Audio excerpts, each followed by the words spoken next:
everybody. Welcome to another edition of the CrossFit Games Update Show. I'm Sean Woodland with Rory McKernan and Tommy Marquez, and we're going to focus our attention today on the teams. And I got to be honest, this is the one division I think I am the most excited about with the changes that were made going from 6 to 4.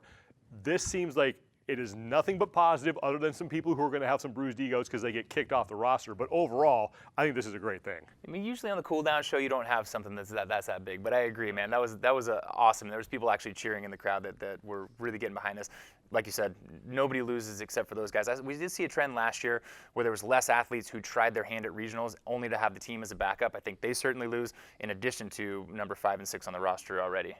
I mean, kind of like Sherwood when he puts down the Haagen-Dazs, we're just leaning this thing out a little bit. And I think everyone stands to gain from that, from having a more, generally leaner competition for the teams at least. Let's talk about the competitive aspect of this because it's a lot easier, and Dave said this, it's a lot easier to find 4 really good people at your gym than 6. And a lot more gyms can now do this because it seems like this now opens up the competition to a lot more gyms, and we're going to have a great regionals and a great games as a result. Yeah, and I think this is also more enticing to the top level athletes, some of the games individuals now, to potentially go team if that's an option for them, because if you think about it, they can have a much more drastic effect on a team with their individual skills. Before you have, even take Rich for example, an individual champion that has to account essentially for 5 other people's performances at a time on the playing field, and now you basically cut that almost in half by 40%. You only have 3 other people you have to worry about, and you can allow yourself to maybe take a bigger part of the workload. And you have to feel good about going team, knowing that you're going to have as big of an impact with a smaller team now as an individual games athlete. Yeah, maybe just a different way to slice that exact same point is to say that this is also going to mitigate people's worst finish, which is what you're always worried about at all levels of competition, to even in the open when we're taking just the best scores from whoever's registered as part of your team. So I think you are definitely, by the time we get to the CrossFit Games, certainly going to have the absolute tip of the spear at the competition. But even to get from the open into regionals, you're going to see different teams that you haven't seen before because they'll be punished less in competition for their worst finish. Now, you mentioned Rich Froning having to account for 5 other people. Now he only has to account for 3. They're good at accounting for 5 other people. I mean, they've done very well in that competition. How does this affect them? Well, for Mayhem, it's really just a divide and conquer type situation because they were building such a talented pool of athletes to the point where they could potentially have fielded 2 teams. And then now you split the rosters in half, and they can definitely field 2 teams. They have their Mayhem Freedom team, which has Rich, Matt Hewitt, Lindy Barber, Tasia Persevich, who just moved down there. And now they have the, to stick with the America theme, they have Team Independence, which has, teen champ Angelo DeChico. It has Kristen Miller, who was on OC3 Black's 9th place team last year. It has Ellie Kabord, who's been on Mayhem Freedom before, and then Darren Hunsucker, who was on the team last year. So it's really, they're just kind of reloaded and reorganizing, and they're going to have 2 good teams now instead of just 1. I think these vortexes of kind of excellence in terms of team competition, they're going to probably be challenging themselves to see how many good teams they can actually field.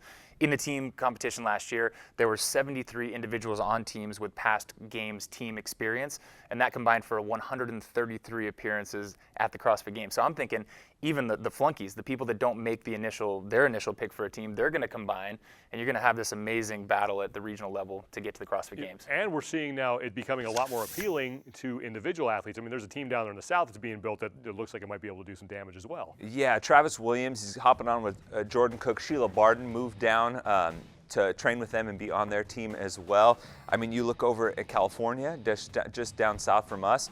Jamie Higia hopped on with Chelsea Grigsby. She has a couple of regional level athletes in Teddy Kwang and Andrew Kong that have done really well in California. They could be a very talented team, and they're very adamant on social media showing how they're working together already. So I think a lot of these competitive individual athletes are really kind of taking this banner and running with it even so early on in the season. But even a counter to that you actually made earlier, and I agree with, is that you're going to have more actual affiliates who are not combining people from different gyms or individual competition, and they're going to be more competitive because now that you've ditched the last two members, they're going to be able to have that core and strengthen it. From a fan standpoint here and a broadcaster standpoint, I think this is great because when you're calling this action, and I only do it when it's at regionals, but you might have 12 teams on the floor, that's 72 people you're trying to keep track of. We've now knocked that down by a third, and now we have it's easier to see what's going on the floor. I think fans will get more into the 4 individuals and get to learn more about them. I think this is a total win for people who want to go check out the team competition live. Totally. There's just less moving parts, right? And it's not as much of just kind of a circus out on the floor for people to try and follow.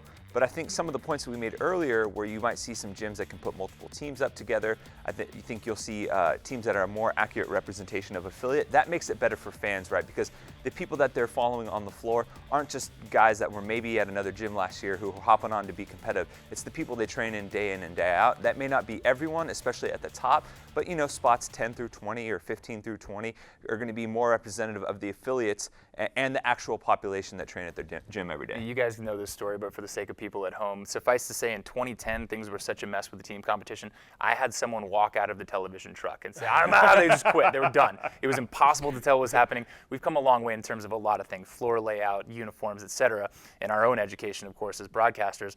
But this is going to be, in Dave's words when he announced this at the Invitational, was cleaner. It's going to be a lot cleaner, and it affords him the opportunity. Again, in his words, he said the sky's the limit. So if you do make it to the CrossFit Games on a team, I'm nervous for you because he's got the ability to paint with a whole different canvas. Yeah, that programming is going to look a lot different, I think, this year. Yeah, there's more space on the floor to throw in some other nuances that we may have shied away from just because of spacing issues. And it's fitting that he announced it at the Invitational because we've seen how well 4-person teams play out with some of the best in the sport at the Invitational every year. I am really looking forward to the team competition this year, and I could not have said that in the past. I love the changes. It's going to be a blast. If you haven't already registered for the 2018 Reebok CrossFit Games Open, first off, what are you waiting for? Go do it now. You can do it at games.crossfit.com. And to help you track your performance and keep track of your friends, download the CrossFit Games app. It's available in the App Store for whatever smartphone on which you are operating. It's going to be a lot of fun this season. For Rory McKernan and Tommy Marquez, I'm Sean Woodland. We'll see you guys next time.